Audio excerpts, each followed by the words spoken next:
Es ya nuestro quinto año, pese a pandemia, pese a todo, y vamos a empezar con la escuela, que muchos de ellos llevan nada más que 2 meses y medio ensayando. Por eso verán que todavía no han tenido tiempo de poder llevar indumentaria tradicional. Lo primero que nos van a interpretar es el copeo de Ontinyent, con permiso de nuestros compañeros de Ontinyent que han venido. El copeo es un baile empalentado con la seguidilla, que lleva un retorno que siempre dice el ron de la bola, que es lo que nos indica que empieza el estribillo. Guarda cierta relación musical con los copeos mallorquines, pero los copeos valencianos son más lentos. Se han conservado muy poquitos ejemplos aquí en la Comunidad Valenciana, y uno de ellos es el que les vamos a ofrecer a continuación. Con todos ustedes, la escuela de danses del grupo de danses de Farfallar de Campanar, con el copeo de Ontinyent.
A continuación, la escuela les va a ofrecer una jota.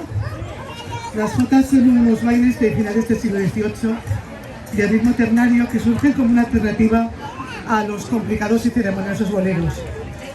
Lo importante de este tipo de baile no era tanto que quedase bonito con una gran coreografía, sino en lo de pasárselo bien. Es un baile completamente distinto al anterior, que por su estructura simple y viva se populariza rápidamente extendiéndose por toda España. En este caso, y para despedirse de ustedes por hoy, la escuela les va a ofrecer la jota del Farp.